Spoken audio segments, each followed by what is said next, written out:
నూలు నూలులో శతాబ్దాల గౌరవం, పట్టు పరంపరకు ప్రతీక, సంప్రదాయానికి శాశ్వత చిరునామా సఖీ. మొట్టమొదటిసారిగా వరంగల్కి రావడం ఏంటి, నిరంజన్ని కలవడం ఏంటి, అసలు ఏ విధంగా వచ్చారు? వారు అన్నారు, మరొక్కసారి ఆ పిల్లవాడిని కలుగుతాం, హోప్స్ లేవు, మీరు ఒక్క ప్రయత్నం చేస్తే పవన్ కళ్యాణ్ గారి దాకా చేరుతుంది. ఆ రోజు ఇంటికి ఎవరు వచ్చి నాకు ఎవరో వీడియో పంపించారు, ఆయన స్వామి మోహన్ దాస్ గారు వచ్చారు. మోహన్ దాస్ గారికి కూడా నన్ను నమస్కారాలు తెలియజేయండి.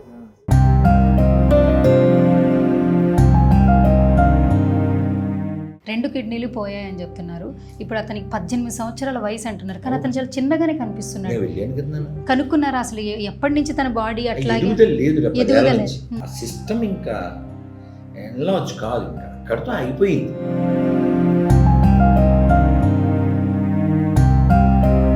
అంటే ఇన్ని సంవత్సరాల నుంచి బాధపడుతున్నాడు, ఎప్పటిదాకా ఎవరికీ తెలియదు. ఒక్కసారిగా ఎందుకు అతను వరంగల్ హన్మకొండ ఇంత బాగా ఇదయ్యి పవన్ కళ్యాణ్ వచ్చేదాకా వచ్చిందంటారు? మీ అభిప్రాయం ఏంటి? ఇప్పుడు పవన్ గారు అంతకుముందు ఎవరో క్యాన్సర్ పేషెంట్ ఇంటికి వెళ్ళి వాడు ఇప్పుడు బాగుందని విన్నాను, అలా ఇతను కూడా బాగుందని కోరుకున్నాను. సింహానికి నాకు ఒకటే తేడా, అది గడ్డం గీసుకోదు, నేను గడ్డం గీసుకుంటా. హాయ్ హలో నమస్తే, this is Suvarna, welcome to Suman TV. Social మీడియాలో ఒక న్యూస్, నిరంజన్ ఈ అబ్బాయికి హెల్త్ బాగాలేదు, పవన్ కళ్యాణ్ని చూడాలనే చివరి కోరిక నెరవేర్చుకునే దిశగా అతని తల్లిదండ్రులు కావచ్చు, వరంగల్ ప్రాంత ప్రజలు ఎదురు చూస్తున్నారని చెప్పొచ్చు. AP deputy CM Pawan Kalyan రాకకు సంబంధించి చాలామంది ఆనందాన్ని వ్యక్తం చేస్తున్నారు. అసలు ఈ నిరంజన్ అనే ఒక బాబు మనకి రెగ్యులర్గా ఏంటంటే హిందుత్వం గురించి, హిందూ ధర్మం గురించి, సనాతన ధర్మం గురించి గత కొన్ని సంవత్సరాల నుంచి మాట్లాడుతున్నటువంటి రాధా మనోహర్ దాస్ గారు మనందరికీ తెలుసు. కానీ తన ఇన్స్టాగ్రామ్లో బాబును కలిసి బాబుతో మాట్లాడిన తర్వాత ఆ మాటలు చాలా బాగా వైరల్ అయినాయి. ఆ రోజు ఇంటికి ఎవరు వచ్చి నాకు ఎవరో వీడియో పంపించారు, ఆయన స్వామి మోహన్ దాస్ గారు వచ్చారు. మోహన్ దాస్ గారికి కూడా నన్ను నమస్కారాలు తెలియజేయండి. ఆ వీడియో కూడా ఒక కారణంగా భావించారు చాలామంది, కూడా పవన్ కళ్యాణ్ గారు వస్తున్నారు అనే భావన కూడా వ్యక్తం చేశారు. రైట్ మనతో పాటు రాధా మనోహర్ దాస్ గారు ఉన్నారు, ఆయనతో మాట్లాడదాం. నమస్కారం గురుగారు. తల్లి హరే కృష్ణ. మీరైతే నార్మల్గా పుణ్యక్షేత్రాలకు వెళ్తుంటారు, తీర్థాలకు వెళ్తుంటారు. ఏదైనా ఎక్కడ హిందూ ధర్మం గురించి, సనాతన ధర్మం గురించి మాట్లాడుతుంటే ఆ సభల్లో పాల్గొంటారు. మొట్టమొదటిసారిగా వరంగల్కి రావడం ఏంటి, నిరంజన్ని కలవడం ఏంటి, అసలు ఏ విధంగా వచ్చారు? తల్లి, వాస్తవానికి పోయిన శివరాత్రికి ఇక్కడ ఉన్నాను, పెద్ద సభ జరిగింది, ఆ సభలో మాట్లాడాను. అది అయిన తర్వాత చిలువేరు శంకర్ గారిని, వారు సామాజిక కార్యకర్త, వారు గురూజీ మనం ఒకరింటికి వెళ్ళాలి, ఆ తల్లిదండ్రులకు ఓదార్పునివ్వాలి అన్నారు.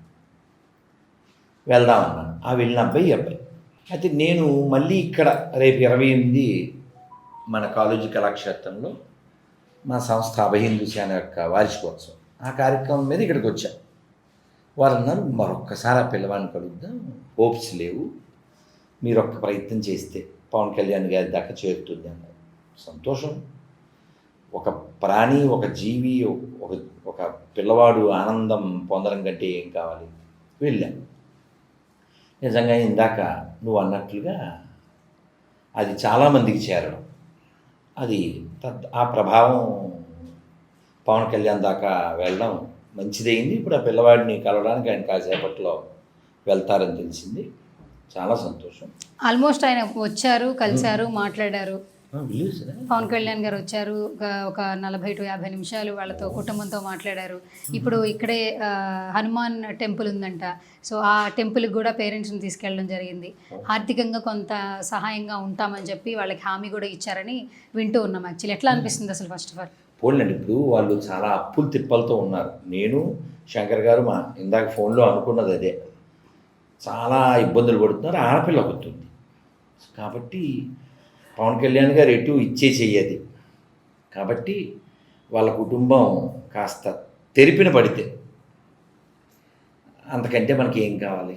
ఆ పిల్లవాడి కోరిక తీరడంతో పాటు ఆ కుటుంబం కాస్త ఒడ్డున పడి, వాళ్ళకి సొంత ఇల్లు కూడా లేదు, ఏదో ఒక వారి జీవితం ఉద్ధరింపబడితే, వాళ్ళు ఆనందపడితే అంతకంటే మనం కోరుకునేది ఏముంది? భద్రకాళి దయ, వారు భద్రంగా ఉండాలి, అంతే మనకు.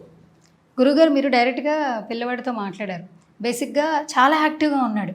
అంటే ఇంత ఒక ఒక భయంకరమైనటువంటి వ్యాధితో బాధపడుతున్నట్లు అతన్ని చూస్తుంటే అస్సలు లేదు. డైలాగ్స్ చెప్తున్నాడు, మంచిగా మాట్లాడుతున్నారు. మీరు ఎప్పుడు మాట్లాడతారు, గొర్రెలను యూజ్ చేస్తుంటారు, మీ వీడియోలు చూస్తున్నానని చెప్తున్నాడు.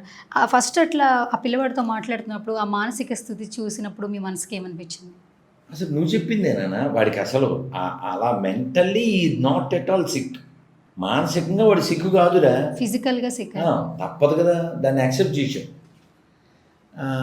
నన్ను బతిమాలాలి అంటే నాకు అప్పీల్ చేయడానికి వాళ్ళ నాన్న మోకాల మీద కూర్చుంటే వాడు ఏడ్చేసాడు. స్వాభిమానం మంచిది కదా, వాడు ఏడ్చేసాడు, నాన్న అట్లా కూర్చోద్దని. కాదురా, గురువుగారిని అడుగుతున్నాను, ఖచ్చితంగా పవన్ కళ్యాణ్ రావాలనే విషయాన్ని నాకు ఎంపసైజ్ చేయడం కోసం ఆయన మోకాల మీద కూర్చున్నారు. ఎంపసైజ్ చేయడం అనే ఉద్దేశాన్ని వ్యక్తం చేశారు. ఆ పిల్లవాడైతే మెంటల్లీ నాట్ సిక్. అయితే వాళ్ళ కుటుంబ సభ్యులతో మాట్లాడారు కదా, కాసేపు అబ్బాయితో కూడా మాట్లాడే ప్రయత్నం చేశారు కదా, అసలు తనకి ఎప్పటి నుంచి ఈ వ్యాధితో బాధపడుతున్నాడు, అసలు ఏం జరిగింది అసలు? పాపం వాడు ఆడుకునే పిల్లోడే, కాలం మరి ఏం చేస్తాం నిందలేకపోతే అన్నట్టుగా. ఈ 10 ఏళ్ల క్రితం ఈ ఎముకలకు సంబంధించిన చాలా ప్రయత్నాలు చేశారు వాళ్ళు, ఎన్నో అమ్ముకున్నారు, ఎన్నో ప్రయత్నాలు చేశారు, కానీ ఎక్కడా దానికి సొల్యూషన్ ఎక్కడ దొరకలేదు. దాని కారణం చేత నేను ఎందుకు వెళ్ళానంటే, ఆ రోజు ఏకాదశి అయినా కూడా కాస్త నీరసంగా ఉండి కూడా ఎందుకు వెళ్ళానంటే, ఆ పిల్లవాడు ఇంకా ఎన్ని రోజులు అన్నట్టు చెప్పాను, అయ్యో వెళ్ళాలి అని వాడితో కాస్త భజన చేయించి వాళ్ళకి ఎన్నో చెప్పి కొంత ఆర్థిక సాయం కూడా చేసి వచ్చాము. ఏదైనప్పటికీ ఒక విషయం అయితే నేను చెప్తాను, మనం ఎన్ని రోజులు ఉండాలో ముందే నిర్ణయించబడుతుంది. పుట్టడం చావడం పెద్ద విషయం ఏం కాదు. ఈ లోపల మనం ఏం చేయాలో లోకానికి, మనకి, కుటుంబానికి చేయాలి. అది చేస్తే వచ్చిన ప్రయోజనం నెరవేరినట్టు. ఆ పిల్లవాడైతే నువ్వు చెప్పినట్టు very good acting. Pawan Kalyan డైలాగులు చెప్పేస్తున్నాడు, పవన్ కళ్యాణ్ సినిమాల గురించి మాట్లాడుతున్నాడు. కాకపోతే ఎప్పుడు ఆ ఫేస్లో మాత్రం చాలా నవ్వు అనేది కనిపిస్తుంది.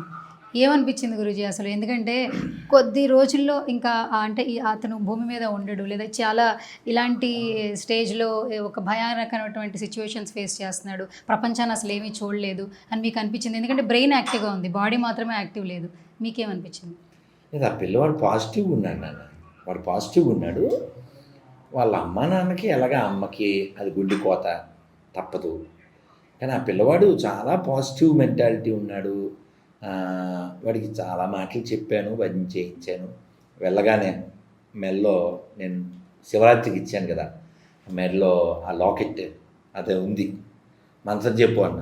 ఎక్కడా తడబడలేదు నాన్న, వీడియోలో కూడా ఉన్నట్టు పర్ఫెక్ట్గా చెప్పాడు. నేను అటు ఇటు ఏం చెప్పలేదు. నేను చాలా ఆనందపడ్డాను. తర్వాత ఒకటి, వాడైతే మాత్రం మెంటల్లీ నాట్ అన్షేకింగ్. మనం అది నేర్చుకోవాలి. అతను ఆ పిల్లవాడు చాలా పాజిటివ్ మెంటాలిటీతో ఉన్నాడు. ఎన్ని రోజులా అనే బెంగతో లేడు. అమ్మకి నాన్నకి తప్పదు కదా. మన అప్పీల్ ఏమిటంటే, పవన్ కళ్యాణ్ గారు ఎటు వచ్చారు వెళ్ళారు, is going to do much. మనం అదే, వాళ్ళ కుటుంబం బాగుండాలి, వెనకాల వాడికి వచ్చి ఎల్లుంది, ఆ పిల్ల భవిష్యత్తు, ఆ విషయంలో వారి యొక్క సహకారం దండిగా ఉంటుందని మనం ఆశిస్తాం. బేసిక్గా పవన్ కళ్యాణ్ గారు ఏపీ అంటే అక్కడ ఉన్నటువంటి ప్రజలకి డిప్యూటీ సీఎం. యాక్చువల్లీ ఇక్కడ చూస్తుంటే తెలంగాణ వాళ్ళు కూడా బాగానే రిసీవ్ చేసుకుంటున్నారు, ఆయన వస్తున్నారు అనగానే. Is a cinema actor and he had lot of fans. ఇంకొకటి ఏంటంటే, ఇప్పుడు ఆ కుటుంబ సభ్యులకి ధైర్యం కావాలి మెయిన్గా. ఆ బాబు గురించి విషయాలు తెలుసుకుంటుంటే చాలా భయంగా అనిపిస్తుంది గురూజీ. 2 కిడ్నీలు పోయాయని చెప్తున్నారు. ఇప్పుడు అతనికి 18 సంవత్సరాల వయసు అంటున్నారు, కానీ అతను చాలా చిన్నగానే కనిపిస్తున్నాడు. కనుక్కున్నారా అసలు ఎప్పటి నుంచి తన బాడీ అట్లాగే ఎదుగుదల 10 ఏళ్ళ నుంచి ఎదుగుదల లేదు. ఇంకా ఆ సిస్టమ్ ఇంకా ఎన్లార్జ్ కాదు, ఇంకా అక్కడితో అయిపోయింది. జీవుడు ఉన్నాడు, చక్కగా మాట్లాడతాడు, ఆ సెల్ ఫోన్ పెట్టుకు చూస్తాడు, అదేమంటారు టీవీ పెట్టుకుని ఎన్ని ఛానల్లో చూస్తాడు. నేను లాస్ట్ టైం వెళ్ళినప్పుడు వీడియోస్ కూడా ఉంటాయి, అది కొట్టు అంటే అందులో టైప్ చేసేసి కొట్టాడు. ఇంకా ఫిజికల్ అది మెంటల్లీ మాత్రం వెరీ గుడ్. అంటే ఇన్ని సంవత్సరాల నుంచి బాధపడుతున్నాడు, అప్పటిదాకా ఎవరికీ తెలియదు. ఒక్కసారిగా ఎందుకు అతను వరంగల్, హన్మకొండ ఇంత బాగా ఇదయ్యి పవన్ కళ్యాణ్ వచ్చేదాకా వచ్చిందంటారు? మీ అభిప్రాయం ఏంటి? అంటే అతను కోరిక లాస్ట్ టైం కూడా వ్యక్తం చేశాడు. పీకే ఈజ్ కమింగ్ ఓకే అని నేను సరదాగా అన్నాను అనమాట. అది కూడా ఇన్స్టాలో ఉంటుంది. అయితే ఈసారి పెట్టింది బాగా వైరల్ అయిపోయింది. లాస్ట్ టైం కూడా కొంత వరకే వెళ్ళింది. ఈసారి అది బాగా వైరల్ అయింది. ఆ విషయం పవన్ దాకా వెళ్ళడం, ఆయన రావడం ఇట్స్ గుడ్. డాక్టర్లు చివరి నిమిషం అని చెప్పి అంటూ ఉన్నారంట. అంటే ఏం చెప్పారు మీకు? వారి కుటుంబ సభ్యులతో మీరు మాట్లాడారు కాబట్టి డాక్టర్లు ఏం చెప్పారని చెప్తున్నారు చివరిగా? అదే ఎక్కువ రోజులు కాదు శరీరంలో ఫంక్షను, అది అది వారు చెప్పినటువంటి విషయం. బట్ ఈజ్ గోయింగ్ టు, మనకేం తెలుసు నాన్న. ఇప్పుడు పవన్ గారు అంతకుముందు ఎవరో క్యాన్సర్ పేషెంట్ ఇంటికి వెళ్ళారు, ఆవిడ ఇప్పుడు బాగుందని విన్నాం. అలా ఇతను కూడా బాగుందని కోరుకుందాం కదా. ఒక విష్, మేక్ ఏ విష్. అతను మంచి విష్తో అతను రావడం అంతకంటే ఇంకేం కావాలి? ఓకే, అతని విష్ తీరాలని మనం కోరుకుందాం. ఓకే. సో ఎప్పుడు మీరు హరే రామ హరే కృష్ణ అంటారు కాబట్టి చివరిగా కూడా చావు పుట్టుకలు మన చేతిలో ఉండవు. ఎప్పుడు ఏం వస్తుందో దాన్ని మనం ఖచ్చితంగా యాక్సెప్ట్ చేయాలి. ఫైనల్గా ఏం చెప్తారు? భగవద్గీతలో చెప్పినట్టుగా నైనం చిందంతి శస్త్రాన్ని నైనం దహతి పావక నచైనం క్లేదయంత్యాపో నశోషేతి మార్గ. ఈ ఆత్మను ఎవరు దహించలేరు, ఎవరు నాశనం చేయలేరు, ఎవరు తడుపలేరు, ఎవరు దీన్ని నరుకులేరు. అటువంటి ఆత్మస్వరూపులుగా మనం అందరం కూడా ఈ శరీరంలో ఉండవచ్చు, ఉండకపోవచ్చు. కానీ మనం శాశ్వతం, నిత్యో నిత్యానం, శాశ్వతానం. కాబట్టి నిత్యులుగా మనం అందరం కూడా భగవంతుడిని పొందడానికి ఈ కలియుగంలో మనకున్నటువంటి ఒకే ఒక్క అవకాశం నాలుక. తద్వారా మనం భగవంతుడిని పొందవచ్చు. ఆ పిల్లవాడికి కూడా మంత్రం చేస్తూ ఉండమని చెప్పాను. మీ అందరికి కూడా అదే చెప్తాను. హరే కృష్ణ కృష్ణ కృష్ణ హరే హరే, హరే రామ రామ రామ హరే హరే. థ్యాంక్ యూ తల్లి.